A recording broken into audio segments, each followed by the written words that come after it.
ipapakita nila na kung ano relasyon.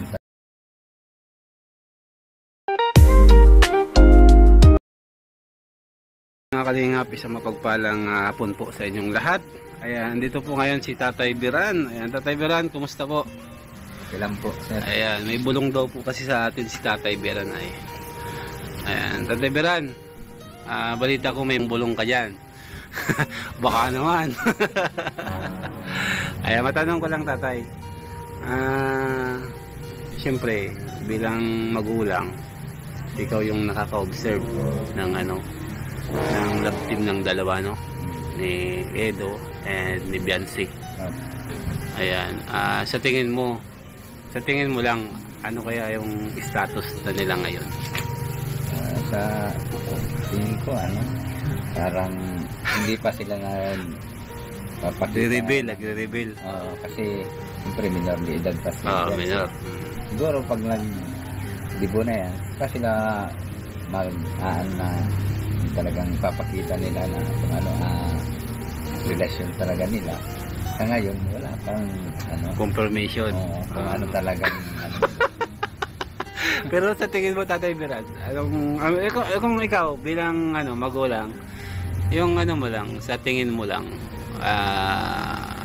malapit-lapit na ba sa katotohanan?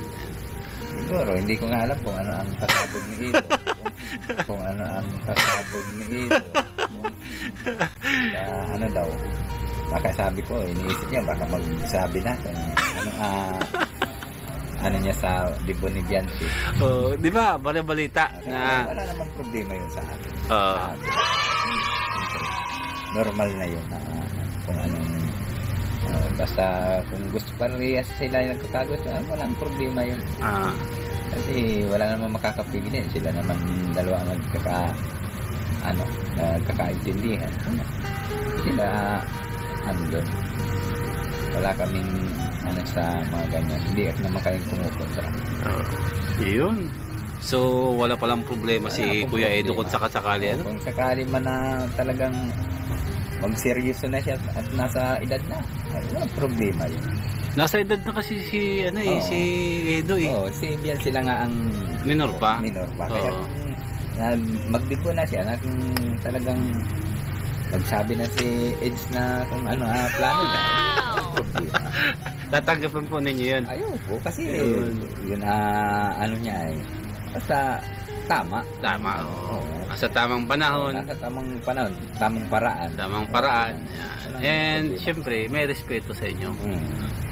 Hingi yung respeto sa inyo, di ba? Opo. Yun naman talaga pa ang importante doon. Yung respeto sa magulang. Wala namang problema, no? Wala akong problema sa kasi sa usapan, grabe daw yung pasabog eh. Sa darating na dibo eh. Tinatakot ko kung anong pasabog yun. Baka sabi ko, mag-amin na Biran, balikan natin yung usapan natin. Kahit kasi ako kinakabahan dyan sa pasabog na ni Edo eh. Yan nga eh. Nakakaba talaga yung pasabog na sinasabi. Kung anong klaseng pasabog yun. Kasi may haka-haka lang to. Na baka daw may pumuntang helicopter. Tapos yung helicopter biglang magsasabog ng kumpeti doon, tapos may bababa na tarpaulin. May nakasulat daw doon. Alam ko na yun. Parang naisip ko na yun. Imagine mo na pero kung ano man yun, nakahanda ka. Walang problema yun. Walang problema sa'yo. Kasi dibo na yun eh, nasa tamang edad na. Kung payag na si Biancy, kung anong decision. Decision pa rin ni Biancy, kung payag siya. Hindi ako mag-imasok sa decision. Yun. Ay si nanay kaya? Anong decision ni nanay? Kung sakasakali? Wala naman Nag-usap na kayo? Nag-usap na kayo? Wala kaming sa anak namin. Kung sino gusto niya, support ka kami. Kumbaga, na kayo kay Edo, ang mga po dyan, boto na. Kumbaga, wala naman masama din kay Edge kasi mabait naman.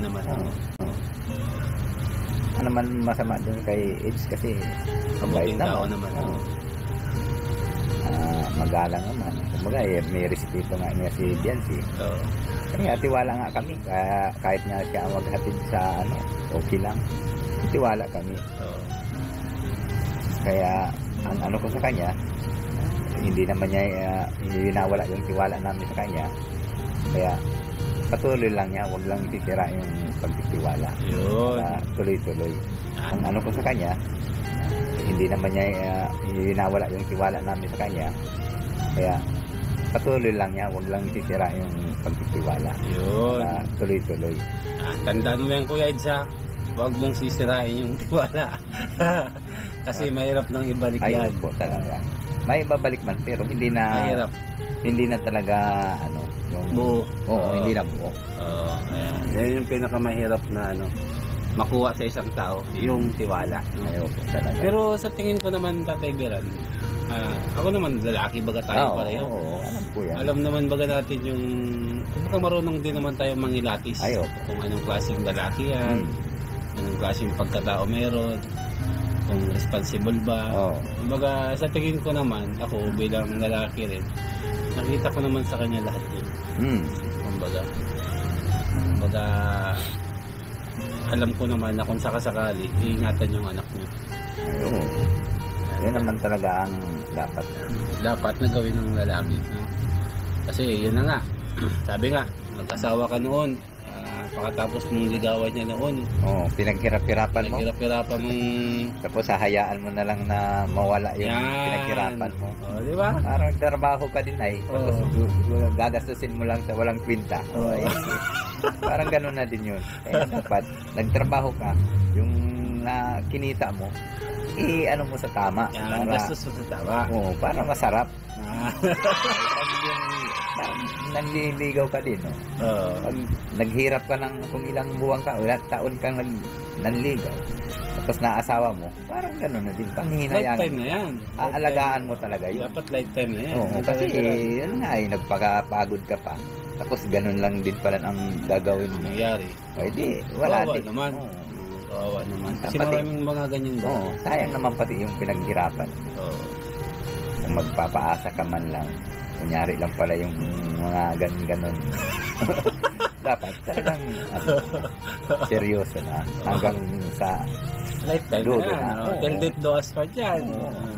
Kasi walang katutun-tutun. Payag na payag. Basta. wala naman po tayo magagawa pati dyan. Oo. Darating man talaga. Oo, yan. Kumbaga.